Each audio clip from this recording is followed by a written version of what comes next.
కొట్లాడి సాధించుకున్న తెలంగాణ రాష్ట్రం 12 సంవత్సరాలు పూర్తయిన సందర్భంగా తెలంగాణ రాష్ట్రంలో ఉన్నటువంటి విద్యార్థులకు, కళాకారులకు, ఉద్యమకారులకు, కర్షకులకు, ప్రబంధ వర్గాలకు, అదేవిధంగా తెలంగాణ రాష్ట్ర వ్యాప్తంగా ఉన్నటువంటి మా టీఆర్పీ నాయకులకు ప్రతి ఒక్కరికి తెలంగాణ అభివృద్ధి దినోత్సవ శుభాకాంక్షలు తెలియజేస్తూ, తెలంగాణ రాష్ట్రం కొట్లాడ సాధించుకున్న సందర్భంలో అటు ఉమ్మడి ఆంధ్రప్రదేశ్ ఉన్నప్పుడు కానీ, ఇటు తెలంగాణ రాష్ట్రం ఏర్పడిన తర్వాత కానీ ఇంతవరకు సబ్బండ వర్గాలు, బహుజన వర్గాలు 90% ఉన్న వర్గాలు అసెంబ్లీ మెట్లు ఎక్కని కూడా కులాలు చాలా ఉన్నాయి. ఎప్పుడైతే అసెంబ్లీ మెట్లు ఎక్కని కులాలు ఏవైతే ఉంటాయో, ఏ రోజైతే ఆ మెట్లు ఎక్కుతావో అప్పుడు నిజమైన తెలంగాణ సాధించుకున్న వాళ్ళంగా అవుతామని చెప్పేసి ఈ వీడియో రూపంలో తెలియజేస్తున్నాము.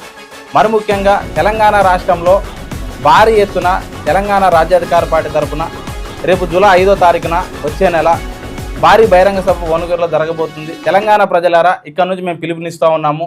ప్రతి ఒక్కరు ఈ సభకు హాజరు కావాల్సిందిగా విజ్ఞప్తి చేస్తూ ఉన్నాము. ఎందుకంటే గత 70 సంవత్సరాలుగా స్వాతంత్రం వచ్చినప్పటి నుంచి ఇప్పటి వరకు మనం ఎన్నో రోజుల నుంచి అగ్రవర్ణాల వాళ్ళకు ఓట్లేసి మనము జస్ట్ ఒక ఓట్ల బానిసలుగా బతుకుతున్నాం తప్ప మనము పాలకులుగా మారడం లేదు. కాబట్టి ప్రతి ఒక్కరూ ఆ దిశగా అడుగులు వేయాలనే ఉద్దేశంతోనే తీన్మార్ మల్లన్న గారు పార్టీ పెట్టి, పార్టీ ద్వారానే భువనగిరిలోనే భారీ బహిరంగ సభ ఏర్పాటు చేసుకొని ప్రతి ఒక్కరూ చైతన్యం కావాలి, సబ్బండ వర్గాలు కూడా అసెంబ్లీ మెట్లు ఎక్కాలనే సంకల్పంతోనే జూలై 5వ తారీఖున భువనగిరిలో భారీ ఎత్తున భారీ బహిరంగ సభ జరగబోతుంది. కాబట్టి ప్రతి ఒక్కరూ ఈ సభకు అటెండ్ అవుతూ ఈ విజయవంతంగా నడిపించాలని కోరుకుంటూ మరొక్కసారి తెలంగాణ ప్రజలకు తెలంగాణ అభివృద్ధి దినోత్సవ శుభాకాంక్షలు తెలియజేస్తూ ముగిస్తున్నాను.